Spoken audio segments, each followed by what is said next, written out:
في هذا الفيديو هذا غادي نعرفوا علاش الجزائريين هما اغبى شعب في العالم. اخوان ما كنضحكوش باش تكونوا عارفين. تقدروا تقولوا اننا كنضحكوا، ولكن الرئيس الى اين تتجه الجزائر؟ الجزائر قوة اقتصادية، قوة سياسية معروفة. راه قال لي مول الشفنجة اللي في راس الدرب. احنا الدولة الوحيدة حسب الأمم الوحيدة في العالم اللي فوق المعدل العالمي. اختي تجي واحد الجوج من هذا ديالي هذا راه تقبط له من واحد الناحيه والله القسم حتى كيجيونا هذا الشعب، هذا شعب بوحده، الشعب اللي عايش في كوكب بوحده. وانا غادي نبين لكم علاش. في هذا الفيديو هذا غادي نشوفوا جوج ديال الفيديوهات ديال واحد الصحفي على نفس القناه قبل ما يرشيه عمي تبون ومن بعد ما رشاه عمي تبون.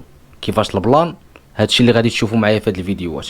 دونك غادي نخلي لكم التعليق نتوما في الكومونتيرات لتحت وقولوا لي واش متفقين معايا على انه اكلخ شعب في العالم. ساهله الاخوان، واش اكلخ ولا غير مطلعه غير هكاك؟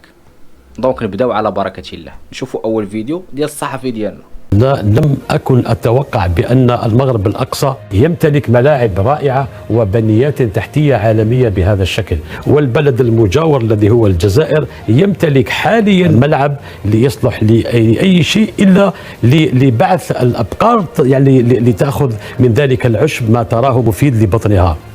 لذلك أنا أقول بأن المغرب تجاوز الجزائر بسنوات وسنوات في جميع المجالات، وأصبحنا كجزائريين نشعر بالغيرة عندما نرى بأن المغرب الشقيق وصل إلى هذا المستوى من التطور.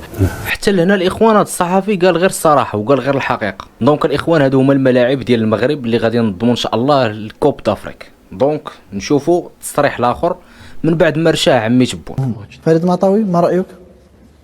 ما اسم الملعب يا عماد؟ مولاي الحسن. مولاي الحسن.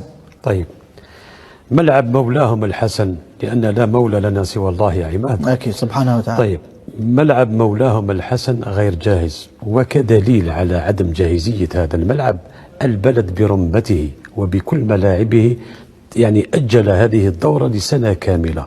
يعني ماذا تريد أن أقول لك أكثر من ذلك؟ لو كان المغرب جاهزا لكانت بطولة إفريقيا، يعني هذه الحصة اليوم تسجل وكأس إفريقيا مقامة في هذا البلد. ما دام أنهم أجلوا الدورة لسنة كاملة، هذا دليل على أن المغرب غير جاهز، وطالب بهذه السنة يعني الإضافية لكي يحاول مسابقة الزمن للوصول إلى تجهيز ملعب مولاهم الحسن وملاعب أخرى. لذلك لا يعني لا نتفاجأ بهذه المعطيات. الأكيد أن الكاف وهي تغامر وتؤكد على ضرورة منح المغرب. أحدثك على 25 المغرب لا يضاهي الجزائر في المنشآت الرياضية.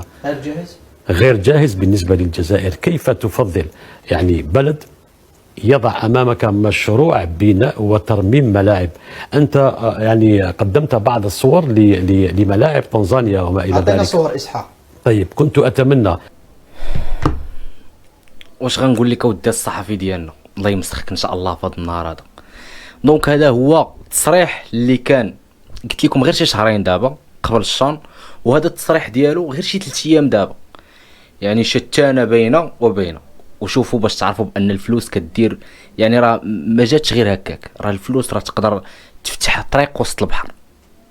باش تعرفوا المعنى الحقيقي ديال الفلوس اللي كيخرجها عمي تبون لبحال هاد الناس هادو باش يخرجوا ويقولوا بين قوسين تصريحات اللي من طبيعه الحال هما عارفين بانها غير حقيقيه، وبانها تصريحات اللي كتصب يعني الجهه ديال باش يخليهم من طبيعه الحال الشعب الجزائري في واحد الدوامه ديال انهم هما الافضل وهما احسن منا.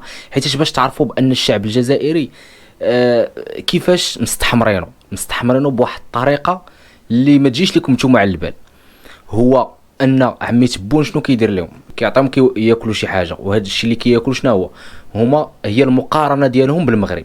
يعني كيجي كيقول لهم شوفوا حنا راه احسن من المغرب، بالرغم من انهم كيديروا الصف على الحليب وكيديروا الصف على الخبز وما عندهمش بزاف ديال الامور، بالرغم من انهم يعني دوله بتروليه وما واصلينش يعني بزاف ديال الامور. ولكن عمي تبونش كيقول لهم بحال قلتي كيجيب لهم الوصفه السحريه اللي سميتها المغرب. يعني كيدخل لهم المغرب مع الماكله ديالهم مع اللعيبات ديالهم، باش كيقول لهم باننا حنا راه شوف حنايا بالرغم من اننا خايبين ولكن حنا راه احسن من المغرب.